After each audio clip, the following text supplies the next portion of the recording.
പരിശുദ്ധ മറിയമേ, അങ്ങേ സന്നിധിയിൽ വന്ന മാധ്യസ്ഥം തേടുന്നവരെ ഒരിക്കലും നിരാശരാക്കാത്ത അമ്മേ, ഞാൻ ആദ്യമായിട്ട് ഏതൊരു പള്ളിയിലും മുട്ടുകുത്തിയാലും എന്റെ മനസ്സിലേക്ക് ആദ്യമായിട്ട് വരുന്ന ഒരു പ്രാർത്ഥന പരിശുദ്ധ അമ്മയുടെ ഈ ഒരു പ്രാർത്ഥനയാണ്.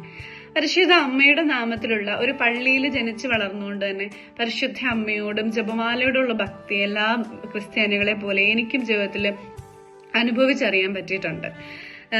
എന്റെ ജീവിതത്തിൽ ഞാൻ ഏറ്റവും കൂടുതൽ ചെയ്തിട്ടുള്ള ഒരു പ്രാർത്ഥന ഏതാണെന്ന് ചോദിച്ചാൽ അത് ജപമാലയായിരിക്കും.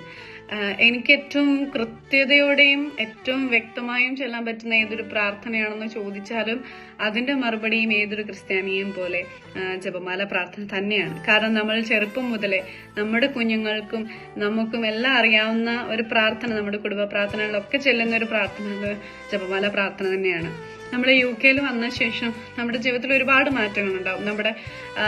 നമ്മുടെ ലൈഫ് സ്റ്റൈൽ മൊത്തത്തിൽ മാറും, നമ്മുടെ ടൈം അതെല്ലാം മാറും. അപ്പൊ നമ്മൾ 12 മണിക്കൂർ ഡ്യൂട്ടിക്കൊക്കെ ആയിരിക്കും നമ്മൾ പോവുക.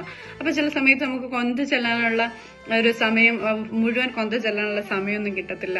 അപ്പൊ ഞാൻ ചെയ്യുന്ന ഒരു കാര്യം, ഞാൻ എൻ്റെ പോക്കറ്റിലോ അല്ലെങ്കിൽ ബാഗിലോ അല്ലെങ്കിൽ എൻ്റെ കയ്യിലോ എപ്പോഴും ഒരു കൊന്ത ഉണ്ടാവും. അപ്പൊ എനിക്ക് ആ ചെല്ലാൻ പറ്റിയില്ലെങ്കിലും എനിക്ക് ആ ഒരു ജപമാല കയ്യിൽ ഏന്തുന്നത് തരുന്നൊരു കരുത്ത് പോലും സ്ട്രെസ്ഫുൾ ആയിട്ടുള്ള ഡ്യൂട്ടി സമയങ്ങളിലൊക്കെ എന്നെ ആ ഒരു കയ്യിൽ കരുതുന്ന പോലും എനിക്ക് ഒരുപാട് ആത്മവിശ്വാസവും ധൈര്യവും ഒക്കെ തന്നിട്ടുണ്ട്.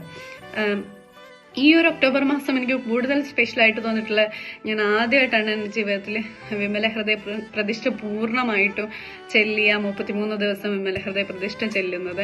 അപ്പോൾ അത് പരിശുദ്ധ അമ്മ ജീവിതത്തിൽ അഭ്യസിച്ചുകൊണ്ടിരുന്ന പുണ്യങ്ങളെക്കുറിച്ചും കൂടുതൽ പരിശുദ്ധ അമ്മയോട് അടുക്കുവാനും ജപമാല ചെല്ലുന്ന സമയങ്ങളിൽ അമ്മയുടെ ഭയങ്കര കരുത്തിട്ടൊരു സാന്നിധ്യം അനുഭവിക്കാനായിട്ടും എനിക്ക് ഇടയാക്കി. അപ്പോൾ നമുക്ക് ഈ ഒക്ടോബർ മാസത്തിൽ ജപമാല ചെല്ലുന്നതോടൊപ്പം പരിശുദ്ധ അമ്മയെക്കുറിച്ചുള്ള പുസ്തകങ്ങൾ വായിക്കാനും പരിശുദ്ധ അമ്മയെക്കുറിച്ചുള്ള ടോക്സ് കേൾക്കാനും പരിശുദ്ധ അമ്മ ജീവിതത്തിൽ അനുഭവിച്ച അല്ലെങ്കിൽ അഭ്യസിച്ചിരുന്ന പുണ്യങ്ങളെക്കുറിച്ച് പഠിക്കാൻ, ആ പുണ്യങ്ങൾ ചോദിച്ചു വാങ്ങുവാനുമുള്ള ഒരു അവസരമായിട്ടും കൂടെ നമുക്ക് ഈ ഒരു ഒക്ടോബർ മാസം നമുക്ക് പ്രയോജനപ്പെടുത്താം.